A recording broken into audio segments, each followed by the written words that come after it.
Hey guys, James Phillips here. This is week 4 of the Coach Brian Moore Show, and Coach Moore, we've got a big win to talk about, 66-0 over the Dora Bulldogs. I guess let's just go straight into it and talk about the game. I mean, what can you say? You guys really came out from the beginning and just dominated. Well, I was concerned with some of the things that went on during the week as far as, rankings and all that kind of stuff about sort of how we would respond. And I think it was a sign of a veteran team, a sign of some senior leadership, a sign of, being able to be dominant when you need to be. And, I never expected it to go like that. But they set the tone. They set the tone from the first drive, and the kids really played hard, and it meant something to them, the rivalry and obviously the first region game. And it was a big night. I mean, there's not much else to say. I mean, it was a good night. Well, it seems like on a couple of key drives so far this year, like in the Coleman game to start the second half, and in that opening drive against Dora, you guys have really put the ball in the hands of your running back and let them drive down the field, because I think Collins had maybe 48 of the yards, right? And that's, you just kind of pushed your way through. Was that by design? We felt like we could run the football. I mean, but we feel like that anyway. It didn't really have anything to do with our opponent. That's who we need to be. Right. We need to lean on our senior running backs, and with Caden and JC are really good, and our offensive line's good, and we need Parker to make the throws he needs to. Like, we had a 3rd and I think 7 on that first drive, and he hit Burt on a little curl route, and we converted, stayed on the field, pushed it across midfield. That's what we need Parker to do. Execute when he needs to, manage the offense, and he's doing a really good job of it. The thing that I was most excited about as far as getting better is the turnovers. We didn't have any turnovers. For the most part, we played it clean. We didn't have a lot of penalties. Against Coleman, we had some penalties that put us behind the chains. We stayed on schedule. And so I was really impressed with that. But, our running backs are going to have to carry the load for us.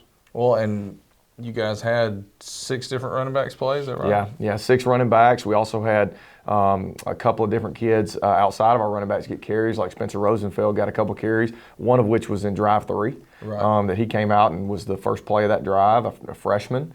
So, we have a lot of guys that we can go to, and we're just trying to distribute the ball and, keep people happy, so to speak, and also keep people fresh. Most guys played about 18 to 20 snaps is about how many, and really about every kid played about that. Right. And that was, again, that was a little bit unexpected. But, and I tell you, the biggest surprise for me, though, was Trayvon Stewart. Yeah. I thought, for the most part, the senior backs did what they were supposed to do. Both of them had 2 touchdowns, had about equal amount of carries and that sort of thing. Caden had the big run, but Trayvon had a couple of huge runs. And, going forward, he's the future, at running back. And so I told Coach Matthews yesterday in our staff meeting, I said, you need to continue to do what you did. 10 minutes left in the second quarter, Trayvon pops a 53-yard outside zone that he just walks out on everybody and outruns them. And I thought that was really important, and we need to continue to develop those guys. Well, one thing with watching Trayvon last year and this year, he seems to have really good vision when he's on the field. Like, he's very elusive, and he'll use a little spin move, and he just knows how to run the football. I mean, he does have good vision, and for a kid that's like 15 years old, it's really impressive. He's only going to get better. He's a good zone runner, which requires, gap schemes are where you pull people, and it's pretty easy. You get behind that puller, and that's. JC's a really good gap scheme runner. Right. But Trayvon's probably, he and Caden are the best 2 zone runners. And so they can just kind of see it. And they've also done it for 2 years. Right. And so those guys are really coming on. But we played Manny Havis, who's a name that, Manny played half of the game against Coleman last year. And, he's probably our 4th or 5th back right now. And so he's a guy that's, getting back into it a little bit. And he started on defense some He last did. He year. played like 9 games at corner. But we thought he was better suited as a running back. And so we're just deep at that position. Jaden Caldwell played.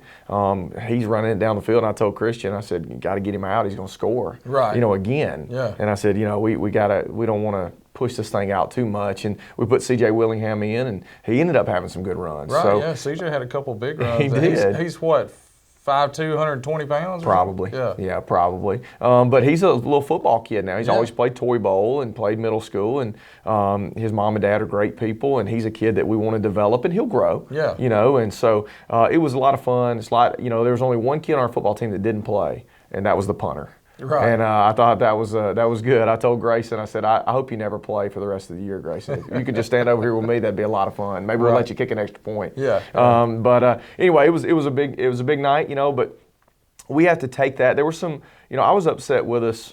I think it was 35-0, and we had a bad drive. We ended up taking a sack on a 4th down and 11. We took a sack. We had a guy open, but we didn't hold up in protection. Right. And so I got up on the tent, kind of ripped them, because, again, it's about challenging ourselves. When you're up big in a game, it's about you. And we really wanted to continue to stay engaged, because with young kids, I might have mentioned this to you either at halftime or after the game, but they can get disengaged. They can sort of float away and start thinking about, what am I doing after the game, or something else. And I wanted to stay locked in that football game, and I thought we did that. Yeah. I thought we did a really good job of that outside of one drive. Yeah, because it's difficult once you're up by 4 or 5 scores. Yeah. To keep that hammer down. It is, and that's a mark. I said it at halftime. You'll know what kind of football team we have coming out. And I challenged the kids at halftime to come out and play well, win the second half, and they did that. Right. We come out, we kick the, kick off to them, and they fumble it to us. We score a couple of plays later, and I thought that was a good tone setter too. So, Coach Saban does such a tremendous job of challenging his own players. And just making them sort of play themselves, so to speak, a faceless opponent. Right. And I thought we did a good job of that. I thought our kids were able to challenge themselves throughout the entire ball game, and really all of our kids played very well. Well, we've talked about the offense a good bit. How about the defense? Those guys stepped up and played as good a defensive football game as I think you could play. Well, we gave up 53 yards total. I think we had 48 to 50, somewhere in that range, give or take a few. But we gave up, I think, 3 first downs. We were just dominant. They only crossed the 50 once or twice. And that was on us. We had a personal foul. Right. That was a little shove. It wasn't anything bad, but we shouldn't have done it. Right. And they ended up at the 50. And then, and the only play that I was a little bit frustrated about, maybe it was drive 3 for them. They threw a little hitch to their sideline and made a first down. And Sheldrick was rolling right to that area. We felt like we had it pegged, and we just missed the tackle. Right. And so, again, I love that, though, when you're able to critique and say, one of the 3 first downs, you really didn't do a very good job of this. And we'll talk about that today. Because, again, our goal was to hold them to 100 yards of offense, and we ended up holding them, better than that. But our defense is going to be really good this year. I think Coach Butler has really done a nice job along with his staff defensively. And then we've got some seniors that have grown up. Sheldrick, Cherry, Contavious Catlin, those guys have really grown up. Harrison has become more of a leader. Right. Andre Reese has come so far. And those guys kept the pedal down. And Taurus, I think Tebow has really grown up. Last year he's a 10th grader running around making tackles, but he's kind of crazy. And, I'm trying to kind of keep him in check and rein him in on some things. And he's become a leader for our football program and a guy that's developed so much. So I'm just proud of the defense. They continue to for the most part, not let people drive on them. Even back to the Coleman, they've given up, 19 points this year, and Coleman had 2 really big plays in that game. But otherwise, one drive this season has been really kind of methodical. Right. And so that's been good too, because for the most part, as the season goes on, you'll stop giving up as many big plays. Like you'll keep things capped off, and you'll make people drive the football. That's all we ask. Make them snap it again. Right. And those guys have really come a long way. Well, and you guys had, at halftime, just to talk about the ones, how dominating they were, rushing the ball, you guys had 240-something yards. They had -11. Yeah. That's a statement. It is, and that, you win the game there. You win the game, running the football and stopping the run, and that's the trench battle. That's your bigs, and how big and strong are they? Can they hold up? And they did. Man, Brody Vincent is such a different player. He's one of those, I think about stopping the run. I think about, Joe Manasco that played here, and I remember him from a friend that was coaching here at the time, Greg Patterson, that's now at Hueytown, and talked about what a great nose guard Joe was, and I think Brody can be that. Yeah. I think Brody can be a next level kid. Brody's a 28 ACT guy. I think he's a military academy guy. I'm gonna start selling the heck out of him. And I think he's a Division I player. Right. In the middle, and you don't have many of those. You just don't get many. And Jaden Vance and EJ and Andre, but that's where games are won. I've talked about this before, but why is Alabama? Well, it's because they're D-line. Right. There's other good players. But if you're dominant, Auburn's the same way. If you're dominant up front on your D-line, then you're going to win a lot of football games. And right now, Coach Gilbert has a great room, smart kids. A few of them will be college players. It's just an exciting deal to see them dominate both weeks so far. Yeah. Now, You guys had 26 different players make a tackle. Yeah. That's incredible. I don't think I've ever seen that before. Could you even name all those kids? No, I mean, the kids are coming in one after another, and I was, I've done this long enough. I said, every kid is playing. You make sure that every kid, to our defensive staff, and they're running kids in, and they're going in and making plays. Yeah. We call it, our black group is our starters, our white group is the second group. And that white group is kind of a JV group. They'll end up playing tonight against Corner. But those guys are so much better, so much more improved. We moved some personnel. We talked about that, right? And we wanted to upgrade a little bit with our second group, and we've really done that. I mean, you looked out there, and there's Mason Slaughter out there at safety, who's making a ton of tackles on kickoff right now. Right. Who's out there with our second group playing safety. He can start for a lot of schools in Alabama. Yeah. And he's out there in our second group. Yeah. Shamar Washington's out there. These guys are guys that really are kind of co-starters. Right. And they're out there, and so, one thing that I thought was important, that was Kyle Butler's second game as a coordinator, and it's gone very well so far. But, he was really pushing our second group and even third group in the way that he was our ones. They wanted that shutout. They wanted to keep that on the board, and because that means a lot to a defense. Yeah. And so I thought they kept the pedal down, and I thought those young kids really, really played well. Well, you mentioned JV, and they've got a game. We're filming this on Monday. They have a game tonight. And those guys have really stepped up. They looked well, very good. And then you've got your junior high team as well. Almost picked up a win last week, and they played really well. So it just shows where the program's progressing. Well, the JV, against Carver, outside of some big passing plays that they gave up that we settled in, we shut them out in the second half, and we really played well down the stretch against Carver. And that game was 28-12, probably could have been worse. We probably should have scored again and kind of missed an opportunity. But the junior high went to Pinson last Thursday.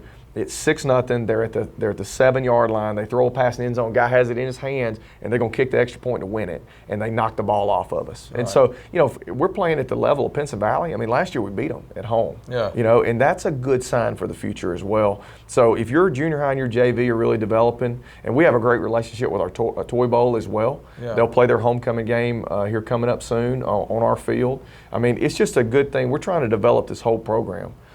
People talk all the time about Hoover and some of those guys that are bringing them all the way through. That's what we want. We want continuity from 5 years old all the way up to 18. Right. And that's what we're starting to get. Well, and one thing that'll keep people talking about you guys in the same breath as Hoover is being ranked number 1. And so you mentioned that a little earlier, but was there a lot of distraction of that? Did the kids just kind of go, well, we'll handle business, or what was that like? Well, when that came out, I think it's something you have to address. I don't think you can just sort of ignore it because they know. And, I told the kids on, Wednesday or so morning that it came out. When I had a meeting with them, I had a couple of graphics done, and Coach Crumpton does our graphics. And so, basically he put on there, it said, it said number 1, and it said 1-0 right before the door game. And I just took my hand and I said, all right, I covered up 1-0, and I said, look, you're number 1, you are, okay? But all that really matters is 1-0. I moved my hand up and I said 1-0 every week. That's all we care about. And they've handled that so well. But that's how we built the program. Our coaching staff is not going to sit back and kick our feet up now that we're, ranked or whatever. Right. Because ultimately, like I mentioned, Central Clay was never number 1 last year. Right. As a matter of fact, when the season started last year, Central Clay was not ranked, nor did they receive a single vote. Right. And they ended up winning the state championship. Yeah. So yes, I'm proud, and you guys have a lot to do with that too. In all honesty, media coverage has a lot to do with the statewide perception of your program. Right. And that's a testament to you guys. Right. And helping us and Jonathan and everybody helping us, with that. But ultimately, it's about 1-0 every week, and us figuring out a way to be a dominant program. That's the next step. I mentioned that, never expecting the game Friday to really go that way. Yeah. But if we can start doing that, it's something contagious about that. And next thing you know, that's just who you become. And you start challenging yourself, for how many points can we score? What can we hold them to?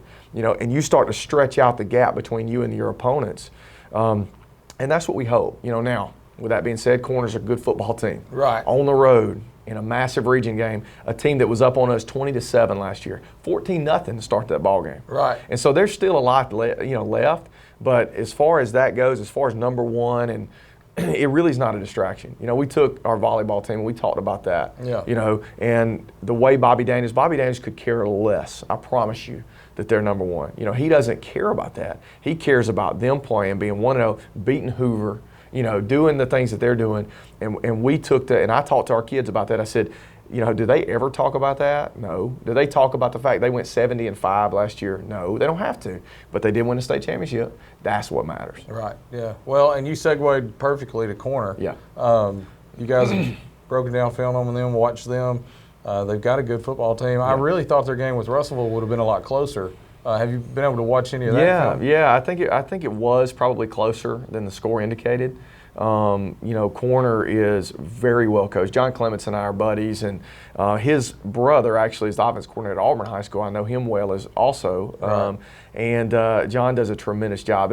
It concerns me the most so far about the advantages that John can give them. You know, the situations, the plays that he puts in to attack you. Last year, we had some misalignment things. They had some tight end, tackle over things, formation headquarters. I mean, that becomes really tough. They're very disciplined. The best offensive line we've seen so far, you know, and a really good back and a quarterback that is very elusive and can beat you with his feet. And that kind of concerns me because so far we haven't played a quarterback that could really run it. You know, the Doolin kid from Coleman can, right, but he doesn't a lot. But this kid can really run it. He's heavy. I mean, he's a bigger kid. They've got a really good tight end, number 19, that's a good player.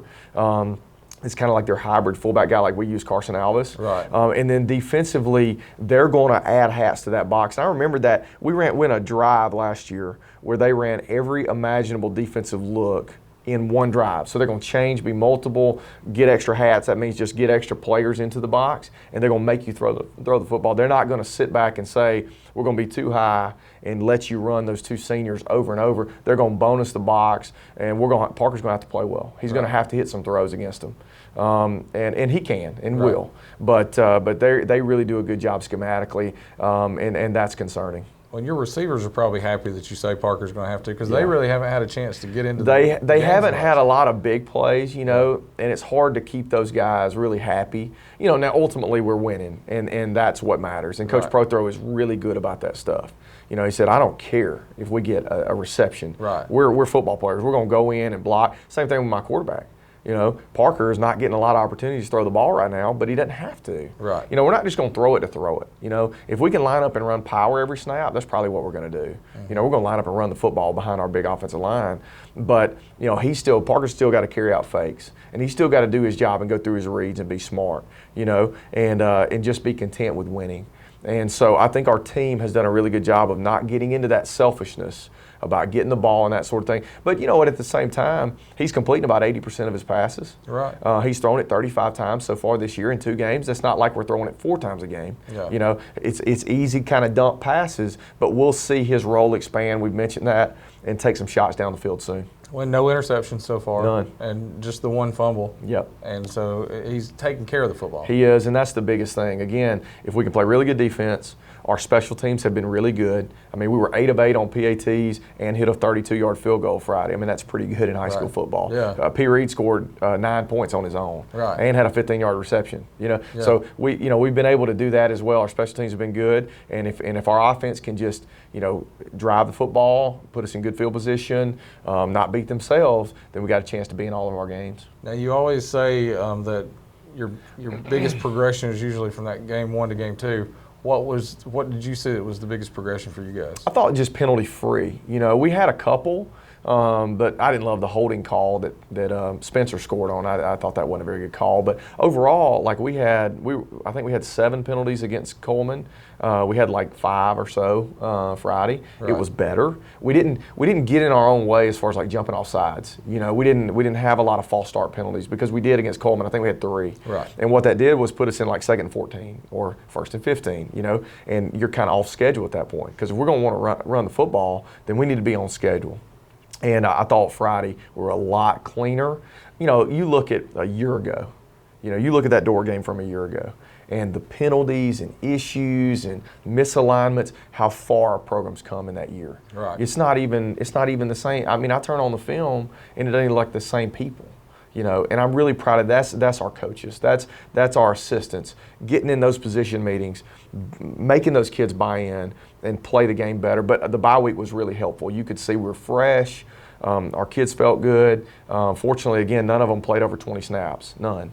And so we'll be fresh again this coming Friday. Right. Well, and it's first road trip. Yeah. But it's not very far, so all the Vikings fans should be able to make that short trip, wouldn't you think? I think that'll be big. I think we'll travel well. Our people are on fire right now in our community. For us, I don't know how many people. It's hard to count exactly because we have reserved seating and some other things, pass gate and stuff. But I think there's been at least 4,000 people at both games. Yeah. There were a lot of people there Friday night again. Yeah. I mean, I looked out 20 minutes before. I always go back up. We're always in the locker room. I go back upstairs. We have our coach's prayer. We talk a little bit about the game, and then we go get the kids and take them out.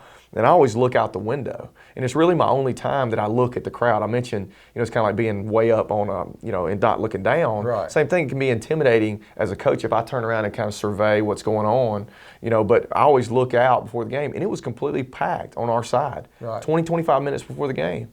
And it wasn't like that last year. Right.